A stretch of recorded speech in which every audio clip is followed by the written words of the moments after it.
আজকে এই কোরআনের ঘরকে রক্ষা করার জন্য ফিলিস্তিনের মুসলমানরা একের পর এক শহীদ হচ্ছেন, ঠিক না বেঠিক?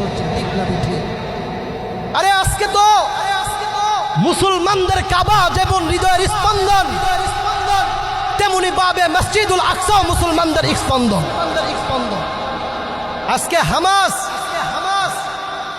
হুতির শুধু দায়িত্ব নয়, গোটা বিশ্ববাসীর দায়িত্ব হলো মসজিদুল আকসা রক্ষা করা, গাজার ভূমি রক্ষা করা গোটা বিশ্ববাসীর এটা দায়িত্ব।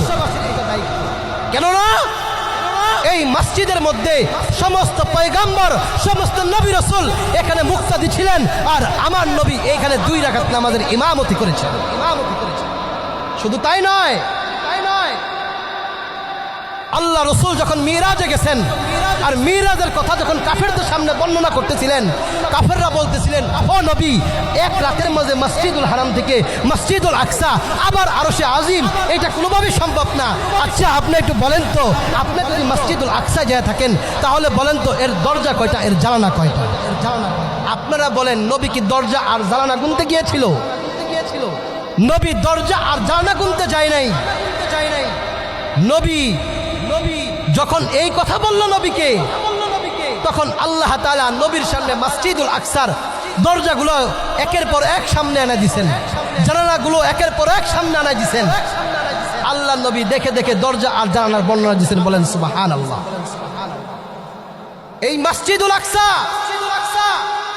আজকে গাজা মুসলমানদের শুধু ঈমানি দায়িত্ব নয়, সারা বিশ্বের মুসলমানদের ঈমানি দায়িত্ব আল্লাহর ঘরকে রক্ষা করা, ঠিক না বেঠিক? এই মসজিদুল আকসার দিকে বনি ইসরাইলের বহু নবী কিবলা বানাইয়া নামাজ পড়ছে। সুতরাং বর্তমানে যেইভাবে আমরা দেখতেছি সারা বিশ্বের ইহুদি নাসারা এক হয়ে মুসলমানদেরকে নাস্তানাবুদ করে দিতে চাচ্ছে, ও গাজীপুরের মুসলমান, আমি আপনাদের কাছে জানতে চাই, সারা বিশ্বের পরাশক্তি যদি এক হয়ে যায় আর মুসলমানদের যদি জিহাদের ময়দানে নেমে শাহাদাতের পেয়ালা পান করতে হয়, কোন কোন যুবক তৈরি আছো, কোন কোন মুসলমান তৈরি আছে?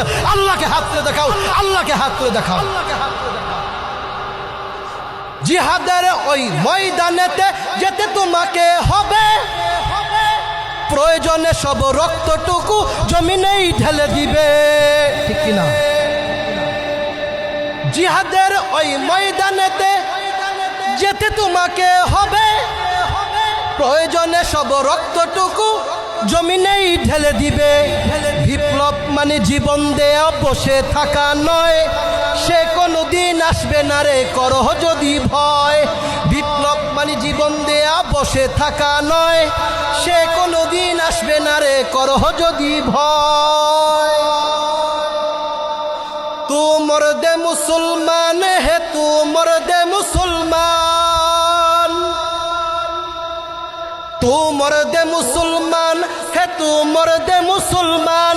एक हाथ में तलवार एक हाथ में कुरान, एक हाथ में तलवार एक हाथ में कुरान। আল্লাহু আকবার বলেন।